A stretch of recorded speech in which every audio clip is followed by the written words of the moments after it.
Salam Skapsa bisa, santun menuju prestasi dalam kompetensi. Oke pelajar Skapsa, pada mata pelajaran Sejarah Indonesia kelas 10 semester 1, hari ini akan kita bahas corak kehidupan dan hasil kebudayaan masa praaksara. Pada materi hari ini akan kita bahas perkembangan bumi dan munculnya makhluk hidup pada tingkat awal. Untuk itu, mari kita simak materi berikut ini. Baiklah pelajar Skapsa, untuk hari ini yang akan kita bahas tentang corak kehidupan dan hasil-hasil budaya pada masa praaksara di Indonesia. Untuk tujuan pembelajaran, 1. Mampu memahami perkembangan bumi dan munculnya makhluk hidup. 2. Mampu memahami terbentuknya kepulauan di Indonesia. Subbab pertama yaitu perkembangan bumi dan munculnya makhluk hidup. Pada proses pembentukan bumi terjadi beberapa pembabakan atau beberapa kala. Nah, untuk pembabakan yang pertama yaitu Arkaikum. Nah, Arkaikum adalah zaman tertua atau zaman permulaan atau zaman awal. Dalam sejarah perkembangan bumi berlangsung kira-kira 2500 juta tahun yang lalu. Pada zaman Arkaikum, bentuk bumi masih belum stabil. Kulit bumi masih sangat panas, sehingga belum ada tanda-tanda kehidupan. Untuk yang kedua, ada zaman Paleozoikum. Nah, zaman Paleozoikum ini disebut sebagai zaman primer, atau kelanjutan dari Arkaikum. Kira-kira berlangsung antara 340 juta tahun yang lalu.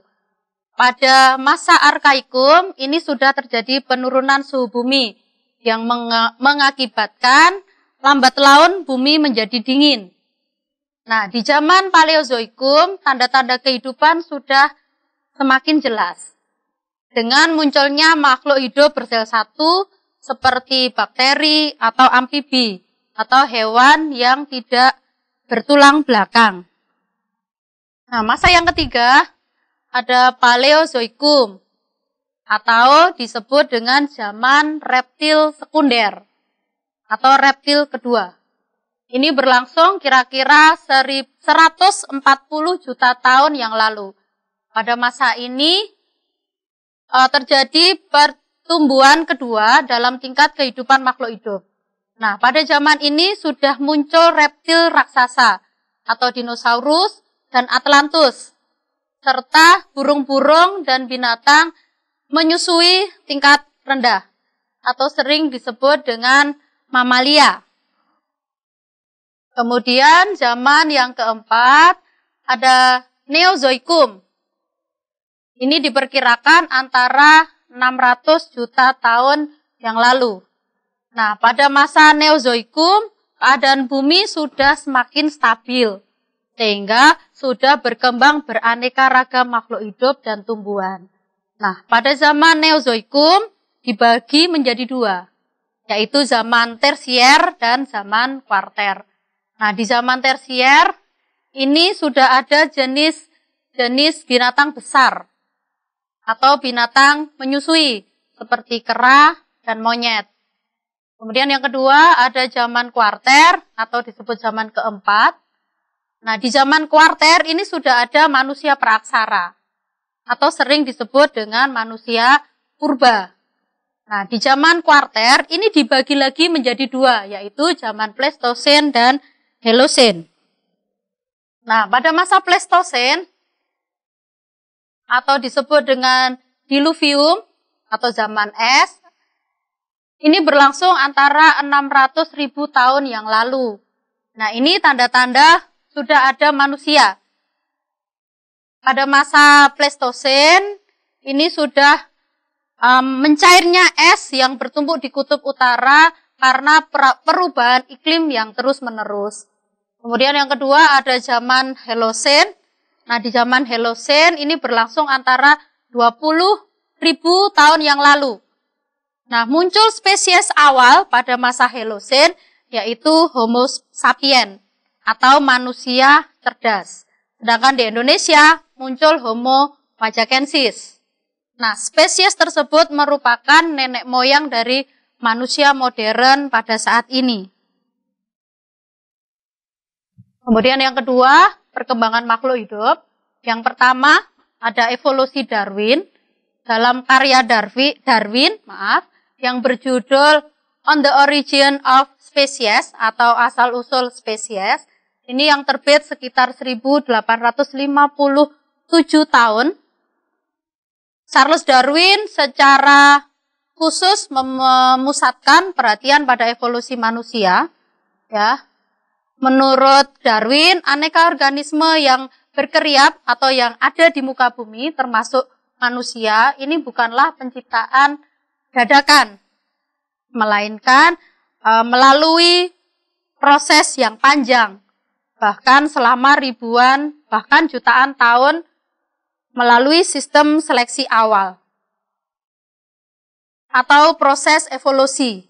Jadi manusia sekarang ini adalah bentuk sempurna dari sisa-sisa kehidupan purbakala yang bisa bertahan dalam kondisi alam yang semakin sulit. Nah, contohnya seperti ini. Jadi, dalam evolusi Darwin dijelaskan manusia pertama adalah kera, kemudian bisa berjalan tegak,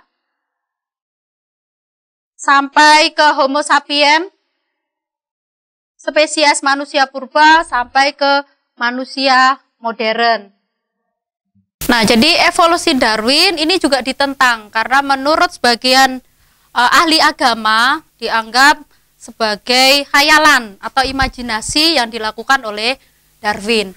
Nah, jadi dianggap evolusi Darwin ini menentang adanya ciptaan Tuhan. Makanya di sini ada teori penentang dari evolusi Darwin, yaitu keterbukaan terhadap evolusi yang tidak lantas dapat mengguncangkan iman.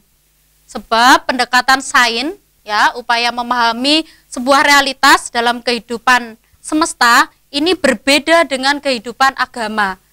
Sedangkan kehidupan agama ini lebih dipentingkan dibandingkan dengan sains. Nah, di sini agama bermain dalam level eksistensial atau transendental berdasarkan perasaan atau hati. Sedangkan sains ini bermain di level faktual, yaitu pembuktian secara empiris. Menurut pernyataan kelompok yang menentang teori evolusi Darwin, makhluk hidup ini merupakan hasil dari proses penciptaan Tuhan. Jadi bukan evolusi dari alam seperti yang sudah dijelaskan Darwin. Nah, untuk tugasnya silakan diperhatikan, kemudian ditulis di kertas dan dikirim ke Google Classroom. Tugasnya yang pertama, menurut para ahli, proses perkembangan bumi terjadi dalam 4 tahapan, yaitu Arkaikum, Paleozoikum, Mesozoikum, dan Neozoikum. Nah, pertanyaannya, mengapa pada masa Paleozoikum disebut sebagai zaman primer? Silakan dijelaskan. Yang kedua, apa yang menyebabkan terjadinya kepunahan dinosaurus sekitar 65 juta tahun yang lalu? Jelaskan. Yang ketiga, pada masa pertengahan atau Mesozoikum sering pula disebut sebagai zaman reptil. Mengapa demikian? Yang keempat, definisikan zaman Arkaikum. 5. Bagaimana menurut pendapat kalian tentang teori evolusi Darwin? Baiklah pelajar Skapsa, demikian materi hari ini mengenai corak kehidupan dan hasil kebudayaan masa praaksara. Untuk mengumpulkan tugas melalui Google Classroom, jangan lupa like, komen untuk mendukung program ini, klik subscribe, dan tekan tombol lonceng supaya tidak ketinggalan informasi, dan share jika menurut kalian video ini bermanfaat. Sampai jumpa pada video kita selanjutnya. Salam Skapsa Bisa. Sekolah Berbudaya Industri berkarakter wirausaha menjadi idola Kediri Raya.